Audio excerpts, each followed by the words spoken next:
Today's computer problem at Cape Canaveral was distressing, perhaps, but for most Americans, not totally surprising. As a society, we've become used to computer problems of one kind or another, just as we've become used to computers. We're so used to them, in fact, that few of us stop to think of the extent to which they now play a role in our everyday lives, a role that shows every sign of growing even bigger. We have two reports. The first from Bettina Gregory. You can't do the simplest things today without using a computer. You can't cash a personal check. You can't even make a phone call without linking into the telephone company's computer. And if you go to the supermarket, the chances are good a computer will check out your groceries, mechanically assisted by a human being. In some areas, computers have replaced humankind. In Washington, the subway system is run by computer. True, motormen ride in the cabs, but only as a backup to this computerized service. In the airline industry, computers will reserve your seat on a plane. And make no mistake, when you take off, it's the computers who tell air traffic controllers how to get you safely to your destination. Computers have revolutionized the personal credit card industry. Credit card billing would be a lot harder to do without the computer. And of course, the computer provides the inevitable excuse for mistakes in your bills. Humans often feel like Don Quixote tilting at windmills when it comes to fighting the almighty computer. Miracles of modern medical diagnosis are made possible by computers, and academic research is more comprehensive. Computers have had an enormous impact on television journalism. ABC News researchers have millions of hours of film and videotape right at their fingertips. Film of an elephant? There are 223 entries in the ABC News library. An elephant at a circus? We have 20 such entries. But if you want an elephant with a rider, the computer says we have only one such film. It's a small computer that puts the letters on your television screen, and another one that creates special effects, which were once too expensive and time-consuming to produce before the age of the computer. Since Wall Street started using computers, volume on the big board doubled and redoubled to as much as 70 million shares a day. The government certainly uses computers. When you pay your taxes, IRS computers will audit the returns. The federal government also uses computers to track down runaway husbands on welfare. And now the Reagan administration wants to cut down the number of welfare cheats by putting a computer cross-check on everyone who gets government help. That's going too far, says the American Civil Liberties Union. But for the most part, computers have become such a way of life that many people believe they don't invade their privacy. That's because in America today, life, liberty, and the pursuit of happiness is inevitably linked to a computer. Bettina Gregory, ABC News, New York. This is Ken Kashiwahara. Personal computers are being welcomed in schools and in businesses and in homes without any mention of invasion of privacy. In fact, assembly lines are literally grinding them out, attempting to keep up with demand. Personal computers have become popular because of their size and their cost. They are compact because their tiny memory banks are made out of even tinier microchips. A basic unit can be had for as little as $1,500. Schools use the computers not only to teach children, but to teach them about computers. Educators at this junior high school say students are going out into a computer world and should know something about it. Small businesses have latched on to the personal computer boom, using the devices to map out financial plans and to print memos and letters, all at the touch of a button. And the personal computer is beginning to invade the home. In this house, the solar power is controlled and regulated by a computer. Here, the computer is used to entertain. Video games are programmed and the battle is waged. And Fred Wilkinson says he uses his home computer to store information and to learn. It's a daily event. There isn't a day that goes by that either through a magazine or through the keyboard or through a program or through talking to somebody that I don't pick up more and more information. And it's a growing experience. I see that in myself, and I see it in other people who I deal with that started out much the same way I have. The personal computer boom has been a boom to one company in particular. It has become the Big Apple in this land of high technology. Since the Apple Computer Company was founded 5 years ago, its sales have skyrocketed from about $100,000 to more than $100 million.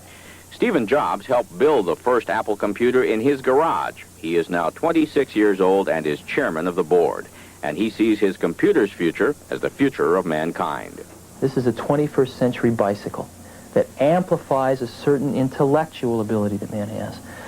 And I think that after this process has come to maturity, the effects that it's going to have on society are actually going to far outstrip even those that the petrochemical revolution has had. But these computers are not necessarily simply innocent playthings of the future. Some people feel threatened by them. Some think they tend to dehumanize, and others fear they may eventually take over their jobs. This is Ken Kashiwara, ABC News San Francisco. Ah, but at least it still hasn't learned how to say, back to you, Ted. Back to you, Ted. I'll have my computer talk to you in a moment. And in a moment, we'll talk live with the chairman of the Apple Computer Company and with a writer who warns of the dangers that computers pose to society. Really an example of sort of the role that computers are now playing in our lives, in the sense that that computer that malfunctioned was really as critical to the success of the shuttle as the thrust of the boosters that were going to lift it up in the air. And in essence, both the boosters and the computer were really performing the same type of function. Both were amplifying an inherent ability that humans have. In other words, no more could even a small collection of people run the shuttle than they could jump up in the air several thousand feet in the atmosphere. All right, there is a sense, though, that many of us have who really don't understand how computers work or what they do for us or to us, that we are becoming controlled by the computers. Any danger of that happening? Well, as you know, the product we manufacture, many people see it for the first time and they don't think it's a computer. It's about 12 pounds. You can throw it out the window if the relationship isn't going so well. And I think if you look at sort of the process of the technological revolution that we're all in, it's a process of taking very centralized things and making them very democratic, if you will, very individualized, making them affordable by individuals for a small collection of tasks, if you will, sort of from the passenger train to the Volkswagen. All right, we heard you talking on tape a moment ago about the bicycle of the 21st century. Right. What were you talking about? Well, actually, I read a survey in Scientific American in the early 70s, and what this survey had done was it measured the efficiency of locomotion for various species of things on the planet, birds, fish, dogs, and it ranked them. And it turned out that the condor won. The condor took the least amount of energy to get from point A to point B, and man sort of came in with a rather unimpressive showing about a third of the way down the list. But someone at that magazine had the insight to test the efficiency of man riding a bicycle. And man riding a bicycle was twice as good as the condor, all the way off the end of the list. And it really illustrated man's ability as a tool maker to fashion a tool to amplify an inherent ability that he has. And that's really exactly what we feel we're doing. We're really sort of blazing the trails for the 21st century bicycle, but to amplify a slightly different inherent ability that man has, the ability of a certain part of intelligence. Right now we're at the mechanical part of intelligence, where one of these devices can free a person from many of the drudgeries of life and allow really humans to do what they do best, which is to work on the conceptual level, to work on the creative level. All right, David Burnham, you have some concerns about computers, and I guess in part they have to do with the invasion of privacy, and they do invade our privacy, do they not? They certainly do, and we have many examples from our history. Mr. Jobs said that the computer amplified the ability of man. That's true, but man, history tells us, has done good things, and he's also done bad things. The Census Bureau, for example, used computerized punch cards to help locate the Japanese Americans in 1941 when they were all, so many of them were arrested on the West Coast. All right, I keep borrowing this phrase from the NRA, you know, guns don't kill people, people kill people. Computers don't do that to people. People using computers do that. Isn't a computer in and of itself a neutral tool that can be used for good or evil? It is, and men use guns to kill people, and men use guns to hunt animals. The question is our society alert enough to understand the power of the computer and to turn it toward the good things, or are there people and occasions when we will use this tool for a bad purpose? All right, Steve Jobs, I realize this is your baby and you've made a career out of it, but you're also something of a philosopher. Do you see the inherent possibility of bad coming out of all of this? Well, I think one of the things you really have to look at is you have to go watch some kids using these things. As an example, 97% of the high school students that graduate from Minnesota have hands-on experience with these personal computers, learning how to use them. We call this computer literacy. They're actually happening in the elementary schools now. And you go watch kids interact with these computers, and what you find is far from something quite harmful. In effect, what you see is an instantaneous reflection of a part of themselves, the creative part of themselves being expressed. And it's just very, very difficult to see these kids using this tool and realizing that they're going to have these tools available for the rest of their lives to portray that as something very harmful. It's actually something quite democratic. All right, but I mean, the government, and I think Mr. Burnham was leading us in this direction, the government has the capacity by using computers to get all kinds of information on us that we're really not even aware that they have. Isn't that dangerous?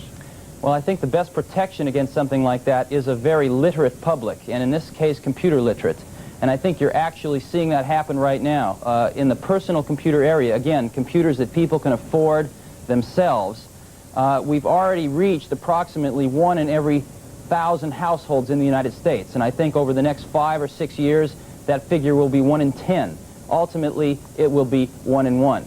And I think the feeling of computer literacy among the populace is the thing that, for me at least, gives me the most comfort that that centralized intelligence will have the least effect on our lives without us knowing it. Mr. Burnham, are you comforted by that thought that somehow we will all have the capacity to defend ourselves against computers by owning and being able to control computers?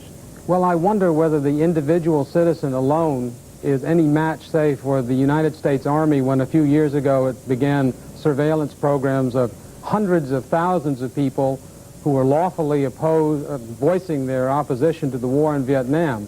I wonder whether the individual citizen can control the Army, or whether the individual citizen can control the Census Bureau if it decides to break the rules and make information available which the citizen has given to it.